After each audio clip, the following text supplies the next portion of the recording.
आज हम बात करने वाले हैं कलश टीवी पर टेलीकास्ट हो रहे सुपरहिट शो मंगल लक्ष्मी की एक ऐसे अपकमिंग एपिसोड की जो न सिर्फ आपके होश उड़ाने वाली है बल्कि आपको सोचने पर मजबूर कर देगी।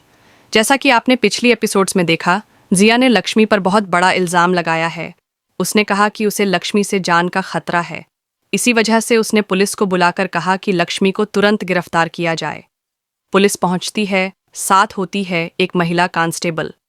वह लक्ष्मी से सख्ती से कहती है, झूठा मरने का नाटक करके पुलिस को गुमराह मत करो। आज कोई तुम्हें नहीं बचा सकता। लेकिन दोस्तों, हम सब जानते हैं कि लक्ष्मी इतनी आसानी से हार मानने वालों में से नहीं है। वह डटकर जवाब देती है, आप मेरी बातों पर भरोसा नहीं करोगे, लेकिन मेरे पास सबूत है। एक बार देख लो, फिर खुद समझ आ जाएगा कि सच्चाई क्या है। इसके बाद लक्ष्मी अपने दुपट्टे से एक लिफाफा निकालती है और पुलिस को सौंप देती है। वह कहती है, यह उसी औरत की पोस्टमार्टम रिपोर्ट है जो हमारे घर में मृत मिली थी। जब पुलिस रिपोर्ट पढ़ती है तो दंग रह जाती है। इंस्पेक्टर की आंखें चौड़ी हो जाती हैं। रिपोर्ट में लिखा होता है कि उस औरत की मौत मर्डर से नहीं बल्कि हार्ट अटैक से हुई थी और उसका असली नाम राधा नहीं, वैष्णवी राव था। इस खुलासे से जिया और पूरे परिवार की हालत खराब हो जाती है। सबके चेहरे से हवाइयाँ उड़ जाती हैं। पुलिस को अब समझ में आता है कि लक्ष्मी बेगुनाह है। लेकिन यहीं आता है सबसे बड़ा ट्विस्ट। लक्ष्मी जब राहत की सांस ले ही रही होती है, तभी पुलिस इंस्पेक्टर को एक और कॉल आता है, एक गुमनाम फ़ोन कॉल। कॉल करने वाला कहता है, अगर तुम्हें सच में पता करना है कि वैष्णवी राव की मौत कैसे हुई, तो उस मोबाइल की लोकेशन ट्रैक करो जो उसके साथ मिला था। असली साजिश का राज उस फ़ोन में है जो अब भी जिया के पास छुपा हुआ है।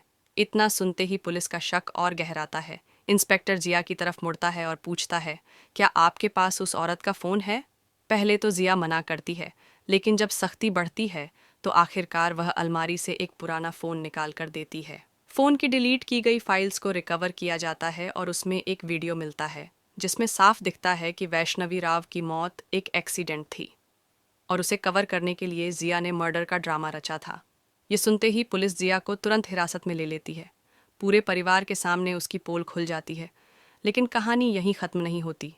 ट्विस्ट नंबर 2, कार्तिक, जिसे जिया ने किडनैप किया था, असल में जिया के खिलाफ सबूत जुटाने गया था और अब वह एक नई पहचान लेकर वापस लौट रहा है ताकि अपनी पत्नी लक्ष्मी को इंसाफ दिला सके।